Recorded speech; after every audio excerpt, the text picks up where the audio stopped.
Hello, everybody. Hello, sir.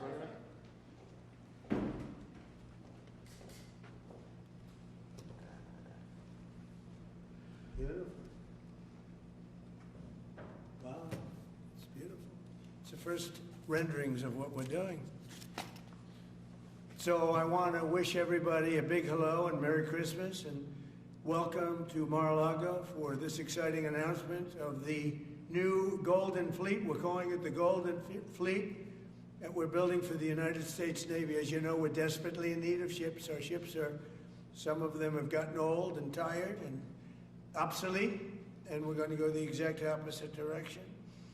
We're delighted to be joined by Secretary of War Pete Hegseth, who's doing a fantastic job, and Secretary of the Navy, John Phelan.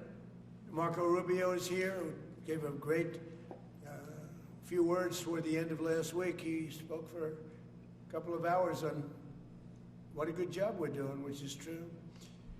As Commander-in-Chief, it's my great honor to announce that I have approved a plan for the Navy to begin the construction of two brand new, very large, largest we've ever built, battleships. You know, you used to build the Iowa, the Missouri, the Wisconsin, the Alabama, many others. We had big battleships. These are bigger, but they will have 100 times the, they'll be 100 times the force, the power, and there's never been anything like these ships. These have been under design consideration for a long time, and it started with me in my first term, because I said, why aren't we doing battleships like we used to? And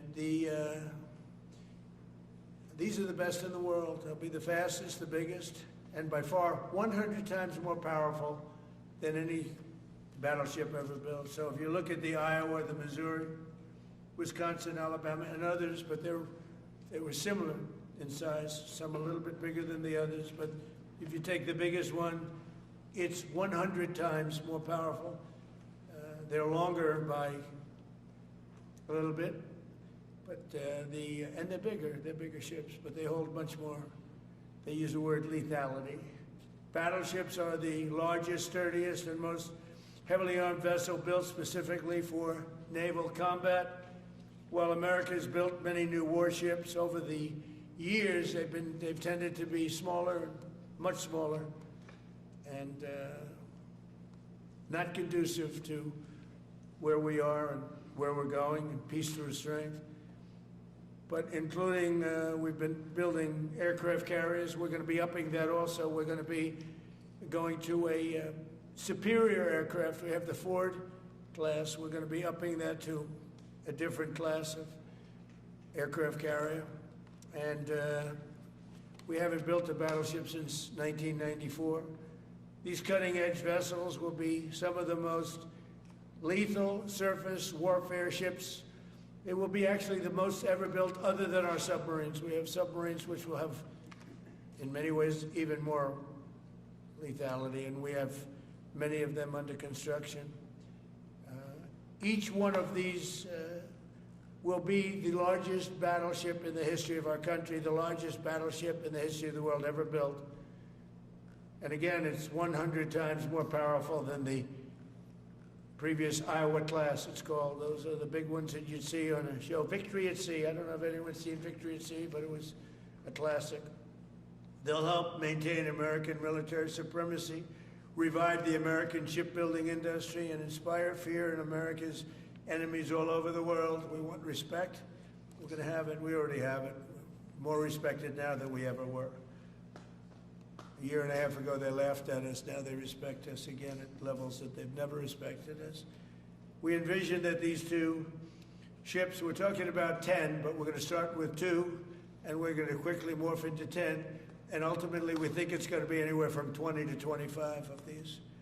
But we're starting with the first 2 immediately, and we're going to then be very quickly involved with, I think, we're going to do another 8.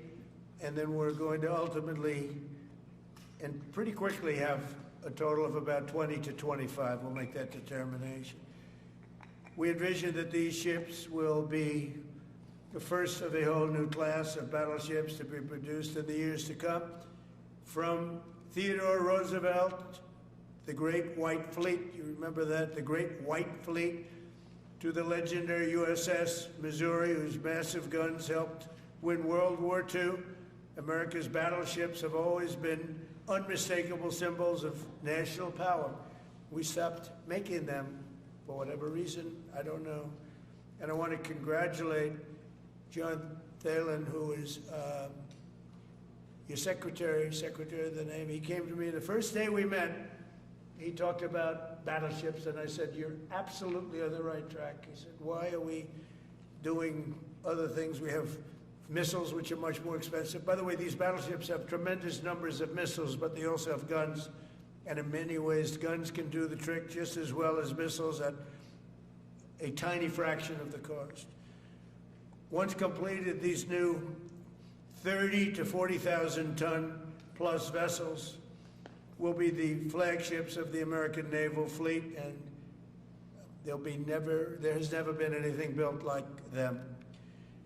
And I just want to, be very clear that we're building them here. We're working with others, but we're building them here. We have great Navy yards. We'll be negotiating with some of the companies that are running those yards, taking over the yards. We used to build a ship a day during World War II. Now we don't do ships very much anymore. We do military ships, we do submarines. By the way, we're 15 to 20 years advanced in our submarines over anybody else. That was one of the things that I did in my first term. We make the best submarines by far in the world. We're at least 15 years advanced ahead of anybody else in submarine development. Most powerful, that's right, the most powerful weapon anywhere in the world, undetectable. So the battleships are going to be armed just in terms of guns and missiles at the highest level. They'll also have hypersonic weapons, many hypersonic weapons, state-of-the-art electric rail guns, and even the high-powered lasers that you've been starting to read about. We have lasers where you aim the laser at a target and it just wipes it out. We're going to have, there'll be the most sophisticated lasers in the world, and the most sophisticated laser in the world will be on the battleships that we're building. They'll also carry the nuclear armed, sea-launched cruise missiles currently under development, which will be instituted pretty quickly, but they're under development and they've proven to be extremely lethal. The U.S. Navy will lead the design of these ships along with me, because I'm a very aesthetic person, alongside our partners in American industry, and we're going to have Pete Hegseth and Marco and a lot of very talented people involved. But a lot of it's already been done. We've been doing this for months.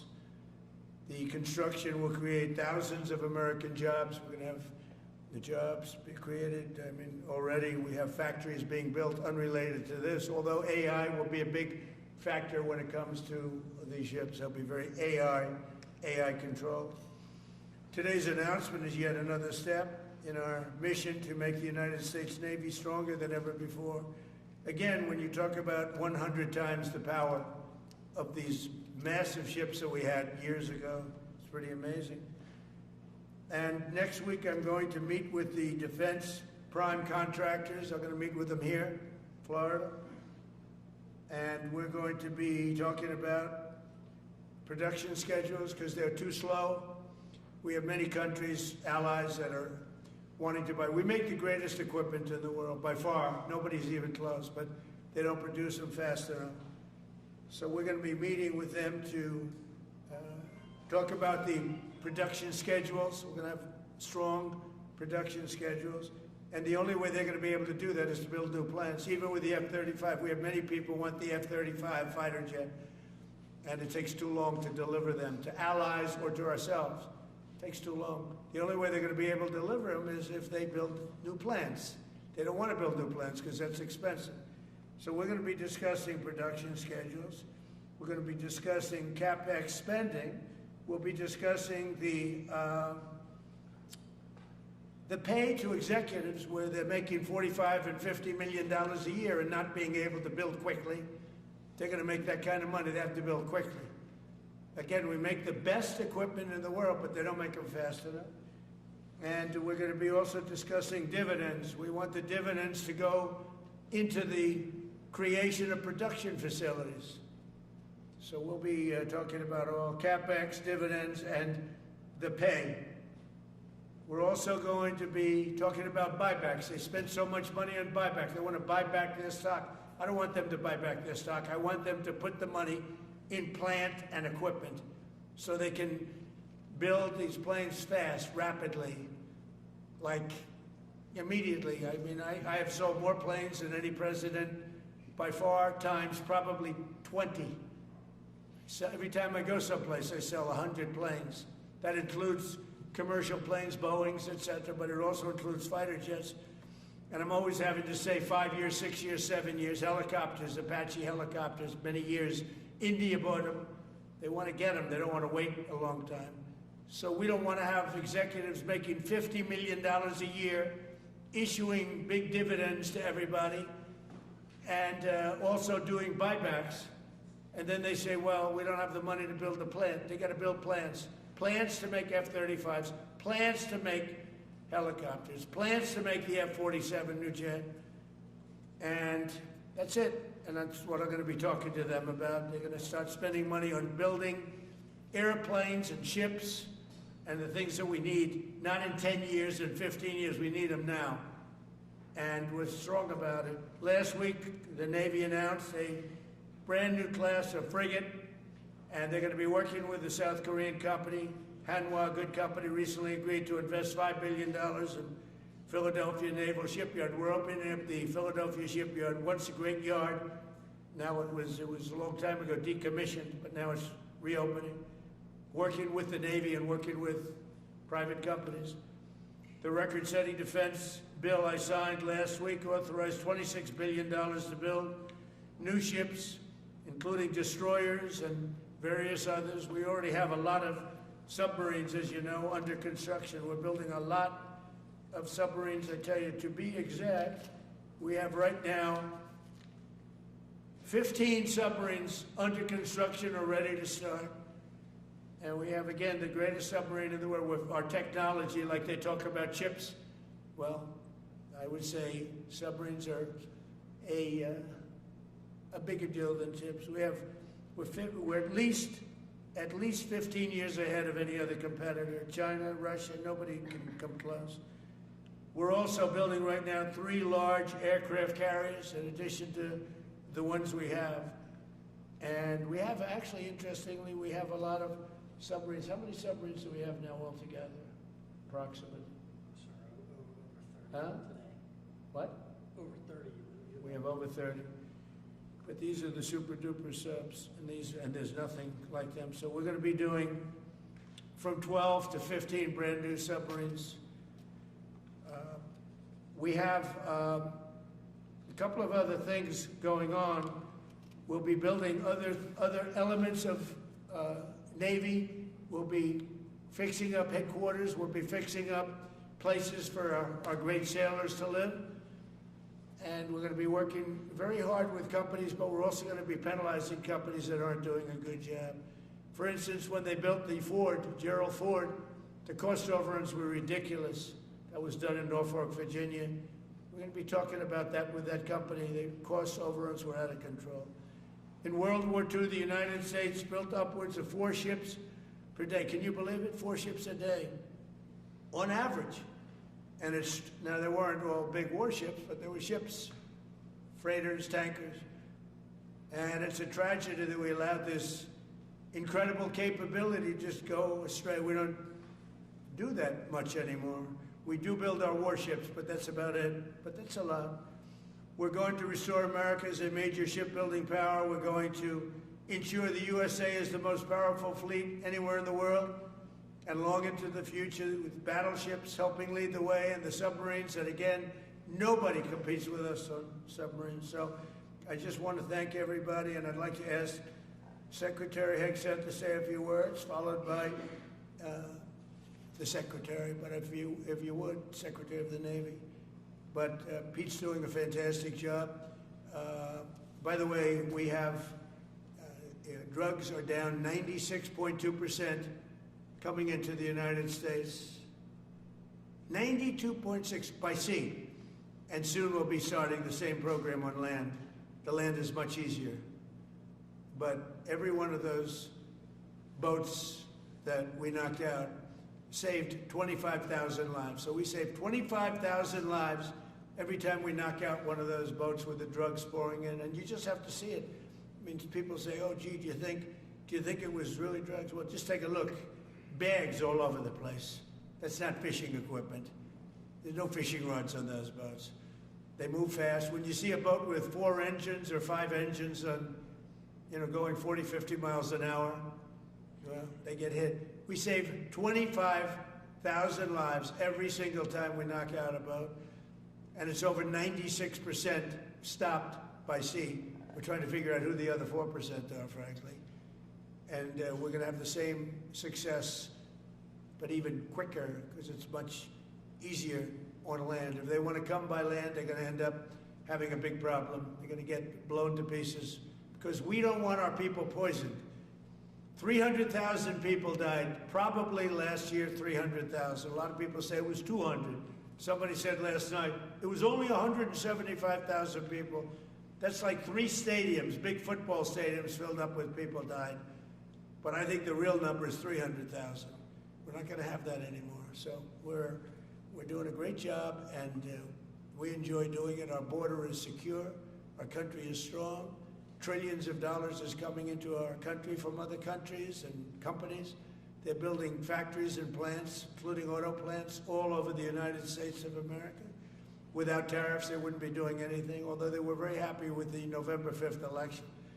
But it's only because they want to avoid paying tariffs that they're all coming in. And again, the biggest number was $3 trillion in history. That was China many years ago. Now it's $18 trillion, and that's just in 10 months. We think we could hit $20 trillion. That's investment in the United States, including plant and equipment. So thank you very much, and I'll ask Pete to say a few words, and then John. If you have any questions, we'll take them. Thank you. Thank you, Mr. President. Well, Mr. President, you're exactly right. There are no fishing poles, no fishermen, and no fishing boats. Just drug dealers and narco-terrorists. And with every strike, we're saving American lives. No other president was willing to do real deterrence. That's exactly what's happening. It's an honor to be here, Mr. President, Mr. Secretary, Secretary Rubio, to talk about what peace through strength really looks like. You can talk about it, or you can invest in it, and you can build it. And that's exactly what President Trump is doing. At the Department of War, we're restoring the warrior ethos. In fact, the President mentioned the NDAA. We put into law merit-based. We put into law getting rid of DEI and political correctness. That's now part of how our military operates, and you've seen it in record recruiting in the spirit of the Department of War. We're rebuilding the military. President Trump did it once. He's doing again with historic investments today in shipbuilding, and we're reestablishing deterrence, whether that's at the border, whether it's through Golden Dome, what happened with Midnight Hammer and what Iran found out, those drug boats, and of course the Houthis opening up the shipping lanes. American strength is back on the world stage. And the announcement of the Golden Fleet, anchored by new battleships, the biggest and most lethal ever, accomplishes all 3 of those things and marks a generational commitment to American sea power. Across the entire department, we are developing new operational concepts, deploying cutting-edge technologies, and making major investments, including in our Navy. This is happening in all domains, including space, as the President has talked about before anyone else. So it's the highest of domains and the lowest of domains under sea, and especially today in sea power, that always has to be decisive, has been in the history of America, and will continue to be under the leadership of President Trump. We will make sure that anything that flows from our country and with our allies flows freely and uncontested. New and better ships will provide that deterrent today and for generations to come. This new class, these new investments, will be the types of things that for decades, for centuries, the American people will look back and thank President Trump for having the vision and the willingness to invest right now in capabilities we need today, tomorrow, and long into the future. So, Mr. President, thank you for this investment, and I'll hand it over now to the Navy Secretary. Thank you. Mr. President, Secretary Hegseth, Secretary Rubio, thank you for being here on a very consequential day. From my very first conversation with President Trump about serving as the Secretary of the Navy, he's talked about the great Iowa-class battleship and why America doesn't build ships anymore with that kind of offensive firepower that takes the fight to the enemy. During my time in the job, I've talked extensively with our combatant commanders, like Admiral Paparo and Admiral Cooper, and our CNO, Admiral Cottle. What I've learned is that not only is the President's idea a good one, it's something that Navy desperately needs and now has a formal requirement for. The future Trump-class battleship, the USS Defiant, will be the largest, deadliest, and most versatile and best-looking warship anywhere on the world's oceans.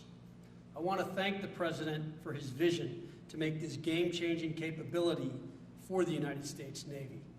The Iowa was designed to go on the attack with the biggest guns, and that's exactly what will define the Trump-class battleships. Offensive firepower from the biggest guns of our era. This ship isn't just to swat the arrows. It is going to reach out and kill the archers. And for the first time in generations, we'll have a new leg in America's nuclear deterrence, because the Trump-class battleship will carry the nuclear-armed, sea-launched cruise missile. Striking dominance isn't all that the Trump-class battleship brings to the fight at sea. It has the size and capacity to serve as a flagship for our fleet commanders so that they can command and control naval forces far out to sea. As shown in the series, and the President mentioned it, Victory at Sea, Admirals Bull Halsey and Raymond Spruance commanded the war in the Pacific from their battleship flagships during World War II. Now this new battleship will command everything from warships to drones and everything in between. We're going to make battle groups great again. And this is just one piece of the President's Golden Fleet that we're going to build with the investments he talked about. A new frigate, the right frigate, the one our warfighters have told us they need. More amphibious power for our Marines with new capabilities like the medium landing ship. As part of the Navy's high-low mix, we're moving out aggressively on unmanned vessels with funding from the President's One Big Beautiful Bill to bring options to the fight and pull new, non-traditional defense partners into the American shipbuilding ecosystem. And we're making a generational investment in support ships. Logistics wins wars, and that kind of shipbuilding is the spark that will ignite the industrial base and help power the commercial shipbuilding that the President has called for. Under your leadership, Mr. President, we will have more tonnage and firepower under construction than ever before in our history. Building the President's Golden Fleet means jobs across the United States, now. There'll be work for shipyards everywhere, from Philadelphia to San Diego, from Maine to Mississippi, from the Great Lakes to the Gulf Coast. And for manufacturers that will build components for this battleship in every state. The President has been clear. We must bring back our American maritime industrial might. And he has told me many times that as Secretary of the Navy, it is my job to equip our sailors to win the fight at sea with the finest ships in our history. To conclude, the USS Defiant battleship will inspire awe and reverence for the American flag whenever it pulls into a foreign port. It will be a source of pride for every American when it brings home our brave sailors who will sail defiant, raise their fists, and say, "We are peace through strength." And our adversaries will know when the Trump-class USS Defiant appears on the horizon, American victory at sea is inevitable. Thank you, Mr. President. Now when a conflict arises, you are going to ask not one, but two questions. Where are the carriers and where are the battleships? Thank you. Thank you very much. I just want to mention that John Phelan is one of the most successful businessmen in the country, in our country.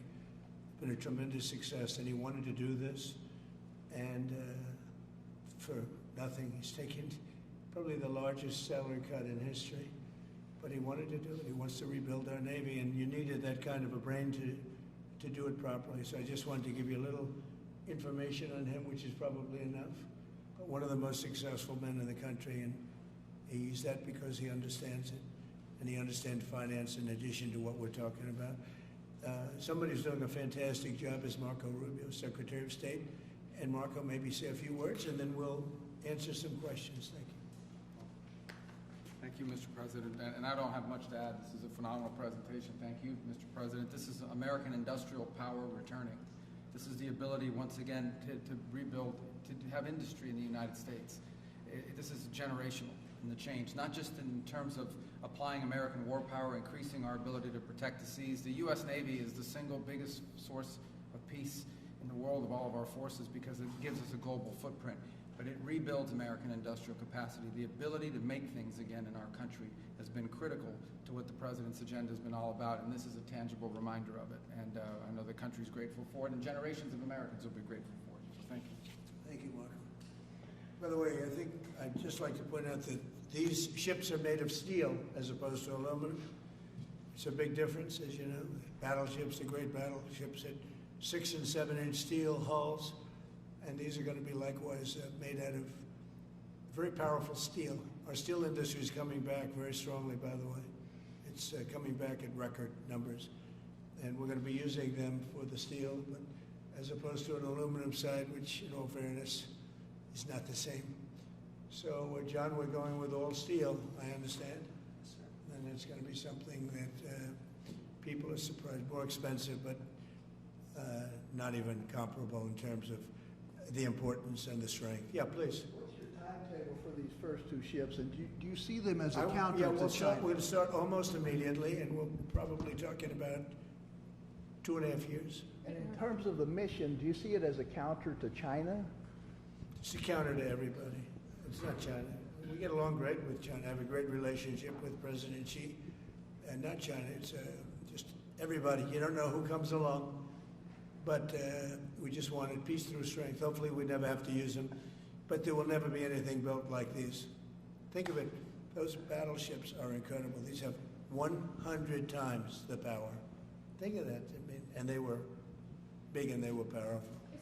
You know, I thought about taking some that are in dry dock and changing them, and then when I said that, you know, if we did, would be about, we could increase, if we doubled them, they'd be at like just a tiny fraction of what one of these was. This is the new technology, which is incredible. So we decided pretty early on not to do that. Yeah, please. Mr. President, Julio Rosas with Most Peaceful Media. You just referenced the lower amount of illegal drugs that are coming by sea, and you just said that you're going to start that same program on land soon. Are you just referring to Venezuela, or are you referring to other countries in Latin America? Anywhere drugs are pouring in, anywhere, not just Venezuela. Yes? Speaking of Venezuela, Ma'am? oil. What are we going to do with the oil that we have? Going to do with what? The oil that has been seized. The United States seized 1.9 million barrels of oil on December 10th. We're going to keep it. We're keeping it. Where's it? Are we going to sell it or put it in the strategic? Maybe we'll sell it. Maybe we'll keep it. Maybe we'll use it in the strategic reserves. We're keeping it. We're keeping the ships also. Yeah, please. About Venezuela, sir, have you spoken to American oil companies that have had their assets seized about what a post-Maduro Yes. Venezuela would mean for them, of what coming back and restarting all operations? the big ones, yeah. I have. Yeah, please. Why do you feel like this initiative was neglected for so many years, and does this come amidst the rising tensions between the U.S. and Venezuela? We're talking about with Venezuela? Yes. Well, you had a different kind of a president before me. They didn't mind being ripped off. They didn't mind being robbed. They didn't mind drugs pouring into our country. They didn't mind the jails of Venezuela and Trinidad and Nicaragua being emptied into the U.S., where they take over Colorado and other places. I do mind. So you had a different kind of a president. I hope people are enjoying it because we've never been respected more than we are now. Yeah, please. Thank you. Thank you, Mr. President. Were you surprised by the number of photos of Bill Clinton in the Epstein files? And can you commit to their By full... what? And were you surprised by the number of photos of Bill Clinton in the Epstein files? And can you commit to their full release by the end of the year? Some of the victims were protesting that too many of them were redacted. I know there are a lot of people that are angry about all of the pictures of other people, you know, but I think it's terrible. Look, I like Bill Clinton. I've always gotten along with Bill Clinton. I've been nice to him. He's been nice to me. We've always gotten along. Respect him. I hate to see photos come out of him, but this is what the Democrats, mostly Democrats, and a couple of bad Republicans are asking for. So They give me their photos of me too. Everybody was friendly with this guy, either friendly or not friendly, but they, you know, he was around. He was all over Palm Beach and other places. The head of Harvard was his best friend, Larry Summers, and Bill Clinton was a friend of his. But everybody was. I actually threw him out of Mar-a-Lago, and as a person who was in Mar-a-Lago, I threw him out. Mar-a-Lago, this is Mar-a-Lago. It's the hottest place I think it's the hottest place in the world, but it's the hottest place in Florida. And everybody would come here, he'd come here. We actually threw him out. But no, I don't like the pictures of Bill Clinton being shown. I don't like the pictures of other people being shown. I think it's a terrible thing. I think Bill Clinton's a big boy, he can handle it, but you probably have pictures being exposed of other people that innocently met Jeffrey Epstein years ago, many years ago, and they're highly respected bankers and lawyers and others, and they'll end up, because of guys like Massey, who's a real lowlife, whose polls are down to about 9%, by the way, in the great state of Kentucky. If you look at Kentucky, Kentucky is such a great place, but I don't know, they've got a couple of people on there that are very strange in terms of leadership, but Massey's a loser, and he likes it, and then he works with the Democrats. He's just being used by the Democrats, because what this whole thing is with Epstein is a way of trying to deflect from the tremendous success that the Republican Party has. Like, for instance, today we're building the biggest ships in the world, most powerful ships in the world, and they're asking me questions about Jeffrey Epstein. I thought that was finished. I believe they gave over 100,000 pages of documents, and there's tremendous backlash. It's an interesting question, because a lot of people are very angry that pictures are being released of other people that really had nothing to do with Epstein, but they're in a picture with him because he was at a party, and you ruin a reputation of somebody. So a lot of people are very angry that this continues. A lot of Republicans are angry because of the fact that it's just used to deflect against a tremendous success. Look, we have $18 trillion coming into our country. We have, I believe, we're going to have the most successful economy in history. We inherited a mess. Now prices are coming way down. Gasoline is less than $2 in some states. $1.99, $1.97, $1.95 a gallon. $1.95. Think of that. A gallon. Nobody ever thought they'd see that. They don't want to talk about that. They want to talk about Epstein. And the problem is a lot of Democrats are being caught up in the web, like Larry Summers. Larry Summers was the head of Harvard. He's now been forced to resign from every board he's on, and he was thrown off the Harvard board. Now he was at Epstein's Island a lot. I wasn't. I never went there, by the way. But fortunately, it's nice. But I never went there. But a lot of people did go there.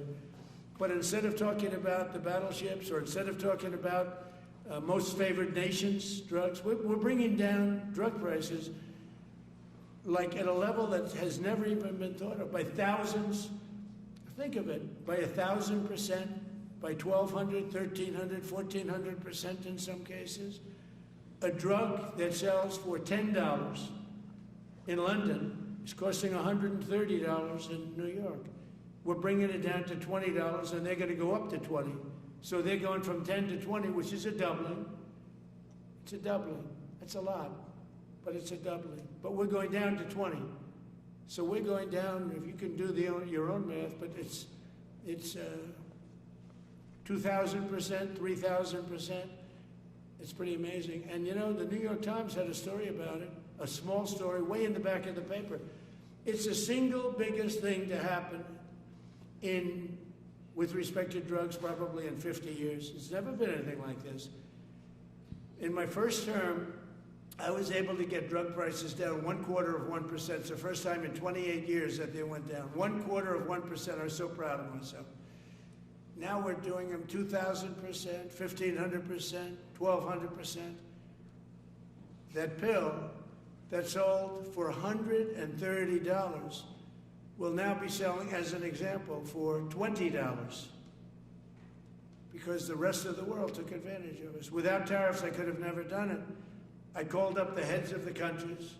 As an example, France, I spoke to a very good man, President Macron of France, and I said, Emmanuel, you have to raise your drug prices. He said, no, we will not do that. I said, you have to. I said, no, I don't want to do that. Look, you're asking me for go to $10 to $20. You're going to come way down to 20. We don't want to do that. Now, in all fairness, no other president even tried. But if they did try, there was actually a fake story in stupid USA Today. I didn't even think they'd make it anymore. I haven't. But I saw a story where Biden was trying to do this. Biden never tried to do it. Biden didn't know he was alive. He never tried to do it. But they're taking it from $10 to 20. So he would say, and the other leader said the same thing. No, we won't do it. I said, no, you're going to do it 100%. They said, nope, we're not doing it. We're not going to double our price. Because, again, if you go from $10 to $20, they're doubling their price. We're coming down, though, from $130 to $20, because we're going to get the lowest drug prices in the world. Whatever the lowest price is called favored nations, we're going to have the lowest price. So I said, no, you're going to. No, I will not do this. Politically, it's unacceptable. I said, Emmanuel, you're going to do it 100%. Please accept it now. Be nice. You're going to do it 100%. No, I will not. I said, yes, you are. He said, why do you keep telling me I am when I'm not? Because if you don't do it, I'm going to put a 25% tariff on everything France sells into the United States of America. And that's approximately 20 times more than I'm asking for with respect to drug prices. He said, I see. I agree to do it. Every other country said the exact same thing. They all said, no, I will not do it. I said, all right, on Monday morning you'll have the 25% tariff, everything you sell. In the case of France, it was wine, champagne, cars, everything they sell. It's 25 to 30 times the price of what we're talking at 25%. Every single country agreed. And that was a big problem. The drug companies were difficult, but fine, because we have a certain control over the drug companies. We had no control over these foreign nations. So every single country has agreed to do this. So we will take that pill price down as an example, talking about not just pills, we're talking about everything. We'll take it down from $130 a pill down to $20 a pill. And the rest of the world will take it from $10 a pill up to $20. It's the biggest thing ever to happen, and it's covered, barely covered in the New York Times, because it's a fake newspaper. Yeah. Mr. President, on shipbuilding, how does the administration plan to ensure that there's sufficient workforce availability as you're producing these ships? Could you speak up? How does the administration plan to ensure there is sufficient workforce availability as you're producing these ships? We're going to have we're going to have tremendous workforce availability. We're also going to have robots helping us. We're going to have a lot of robots helping us because we need it. And because we're going to town, we're building a lot between the AI and the auto plants. So we're going to need robots. We're going to have robots, but that's going to help us. We're going to have a tremendous workforce. And in order to operate you're always going to need people. You know, you can have robots, but you're going to have to get somebody to start those robots, and you're going to have to improve the robots. But we're going to have robotic factories plus manpower. So we're going to have enough. We're going to need the help of robots and other forms of, I guess you could say, employment. We're going to be employing a lot of artificial things, but the beauty is we're going to have more jobs than we've ever had. Just so you know, a number came out the other day. We have more jobs right now in the United States. More people are working right now in the United States than at any time in the history of our country. Think of that. Pretty amazing. So we'll have the help of, mechanical help, if you want to call it that, but we'll have tremendous employment. They'll be paid a lot of money. They'll do better than they ever did. Okay? Mr. President, some may have been expecting a different kind of announcement today, hearing your Secretary of War and Secretary of State here. You mentioned strikes on land in Venezuela more than 15 times, even now, just in your recent remarks. Why should Maduro take your threats seriously? And he can do whatever he wants. What's your end game? Maduro? What's your end game? There's no answer. He can do whatever he wants. I mean, we have a massive armada formed, the biggest we've ever had, and by far the biggest we've ever had in South America.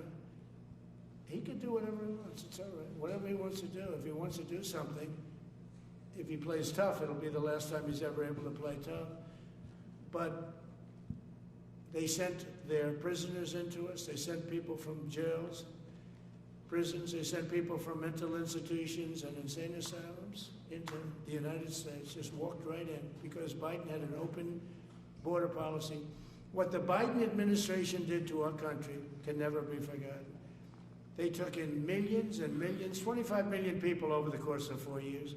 Many of those people were murderers and drug dealers, prisoners, rough prisoners. 11,888 murders. More than half of them killed more than one person. They came into our country. Now, I spoke to Christine Noem today. I spoke to Tom Homan today. He came down to see me. And we had a great meeting. They've done an amazing job. We're getting them out. We're getting them out very fast. But this should have never happened. But Venezuela was one of the... Venezuela took advantage of the open borders that Biden created more than any other country. Tren de Aragua, we had gangs all over. Look, I mean, you have a very weak governor in Colorado. Look what happened in Colorado where they would occupy apartment houses. And he didn't want to do anything about it because he was scared. Any other questions? Yeah, go ahead, please. So in response to the United States taking sanctioned oil from Venezuela, Colombian President Gustavo Petro criticized the United States by saying, well, the Southwest is stolen land and that it should be returned to Latin America. I just wanted to know what your response to that is. Well, he has to watch because, you know, he's got drug factories. They make cocaine in Colombia. And he's no friend of the United States. He's very bad guy. And he's got to watch his ass because he makes cocaine and they send it into the United States of America from Colombia. We love the Colombian people. I love the Colombian people. They're great people, energetic, smart, great. But their new leader is a troublemaker. And he better watch it. He better close up those cocaine factories. They have at least 3 major cocaine factories. We know where they are. He better close them up fast, yeah. By the way, it's made and sold into the United States. Comes through Mexico. Thank you, sir. You've named Governor Landry to be new special envoy to Greenland. Yeah. How do you, what do you see that role entailing? And is it still your intention that Well, he Greenland called become me, part of and the you know, U.S.? he viewed Louisiana, the Louisiana Purchase. He said, I'm governor of Louisiana. And he said, I would love, I didn't call him, he called me. He's very proactive. He's a great guy. He's a deal guy. He's a deal maker type guy. And we need it for national protection. We need Greenland for national protection. They have a very small population. And I don't know, they say Denmark, but Denmark has spent no money and they have no military protection. If they say that Denmark was there 300 years ago or something with a boat, well, we were there with boats too, I'm sure. So we'll have to work it all out. But he felt very strongly, we need it for we need Greenland for national security. Not for minerals. We have so many sites for minerals and oil and everything. We have more oil than any other country in the world. We need Greenland for national security. And if you take a look at Greenland, you look up and down the coast, you have Russian and Chinese ships all over the place. We need it for national security. We have to have it. And he wanted to lead the charge. So we're making him, Marco, today, a special envoy to Greenland. Greenland's a big deal. Yeah. Can you give an update on the talks that took place this past weekend, and could a trilateral discussion of sort be the next step for Ukrainian, U.S., and Russian delegation? So the talks on Ukraine, Russia are going along. They lost, as you know, 27,000 soldiers last month, mostly soldiers, some people in Kiev, etc., but mostly soldiers. And the talks are going along. And I say that, you know, there's tremendous hatred between these two leaders, between President Putin, President Zelensky, tremendous hatred, and I hope we can get it done. We are talking, talks are going okay, but, you know, I've solved 8 wars, and Thailand is starting to ship up. You know, they started with Cambodia, they started up again, but I think, Marco, we have that in pretty good shape to have that stopped. So we stopped 8 wars, and I thought this would be in the middle of the pack, but maybe easy, but in the middle of the pack. But there's a lot of hatred between those two people, and when there's hatred, there's, you know. But we stopped one war 38 years, one war 35 years, one war was going on for 32 years. And we stopped, think of it, we stopped a potential nuclear war between Pakistan and India. And the head of Pakistan, highly respected general, he's a field marshal, and also the Prime Minister of Pakistan said, President Trump saved 10 million lives, maybe more, by getting that war. 8 planes were shot down. That war was starting to rage. And he actually said the other day that President Trump saved 10 million lives, maybe more. So we solved all these wars. The only one I haven't solved yet is Russia, Ukraine. Are you still pushing for the Christmas Day deadline with Russia and Ukraine? And have you spoken with Putin or Zelensky or plan to push the deal? I'll do whatever I have to do. I mean, I'd like to see it stop. Look, we don't lose any money on that war anymore. Biden gave $350 billion, and who knows what happened to it. We now sell missiles, planes, all of the best military equipment. We sell it to NATO. We got NATO to go from 2% GDP to 5%. Nobody believed that to this day. Nobody's going to write that, but nobody believed it. And they take that money and they pay it to the United States for weapons. So we sell weapons to NATO. We sell full price. We sell weapons to NATO, and NATO takes those weapons and probably distributes them, but gives a lot of them to Ukraine. So we don't lose any money like we did with Biden. He was spending money like a fool. He was a fool. What he did to our country is so horrible. But he gave $350 billion between cash, gave a lot of cash, $350 between cash and weapons. You remember at the beginning of that whole thing, I gave them javelins. Javelins are the anti-tank busters. And President Obama at the time gave them sheets. I gave them javelins. They gave them sheets. But the bottom line is time for, I think they're all tired of that war. Everyone's tired of that war. It's got to stop. Yeah, please. The U.S. was in active pursuit of a sanctioned oil tanker yesterday. Are you able to share what became of that tanker? Was the U.S. able to seize it? No, it's moving along, and we'll end up getting it. Yeah, we're actually pursuing it. Can you imagine? Because it came from the wrong location. It came out of Venezuela, and it was sanctioned. Yeah, please. Ultimate goal in Venezuela to force Maduro from power. Well, I think it probably would. I can't tell that. That's up to him what he wants to do. I think it would be smart for him to do that. But again, we're going to find out. Look, Venezuela did terrible things to the United States. They sent hundreds of thousands of people, millions of people, into our open border. They sent their criminals, they sent their prisoners, they sent their drug dealers, they sent their mentally insane and incompetent people into our country more than any other country. Others did too. The Congo did. Others did too. And we just let them come right in because we were run by a stupid president. But you don't have a stupid president anymore. Mr. President, have you set up the meeting with the healthcare insurers just yet? And what are you hoping to get? I'll be setting it up. I think we're going to meet with the healthcare insurers, the insurance companies. So what I'm asking for in healthcare is very simple. Obamacare is a disaster. I call it the Unaffordable Care Act. Unaffordable as opposed to it's unaffordable. They're going to have a tremendous increase in premiums, which is Obamacare, which is them, the Democrats' fault. They'll try and blame Republicans. It has nothing to do with us. It's the Democrats' fault. What I want to do is we spend hundreds of billions of dollars a year that go to insurance companies. I want that money to go to the people and let the people buy their own health care.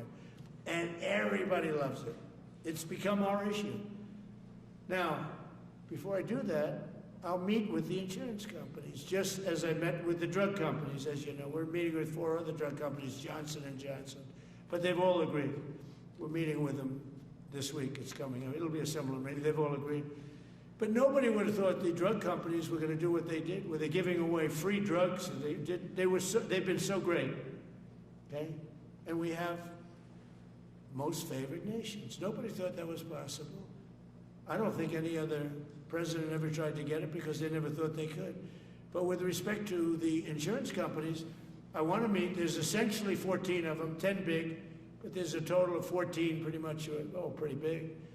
And I want to meet with them, and I want to say, I want you to cut your rates way down, way, way down. And maybe if they do that, we'll be able to not cut them out. We'll be able to continue to deal with them, which is probably a little easier process. I think the best process is pay the money directly to the people, let them buy their own health care. But I'm going to meet with them the first week back. I do it now, but they're trying to come up with a schedule. They want to meet badly, they've told me, but they want to come up with a schedule. I said, make it a good schedule. Your rates have to come way down. We're also going to meet with other insurance companies because under Biden, the insurance rates have gone through the roof. Auto insurance, home insurance. I mean, insurance companies are making far more than they're entitled to make. So we're going to be doing that. But just in the meantime, we'll be meeting with the insurance companies in the first week, the first few days back in Washington, because they're trying to come up with a proposal that will satisfy me. Thank you very much, everybody. Appreciate it. I hope you're going to enjoy the battleships. They're going to be beautiful. Thank you. And have a great Christmas if I don't speak to you. Thank you very much. Thank you very much.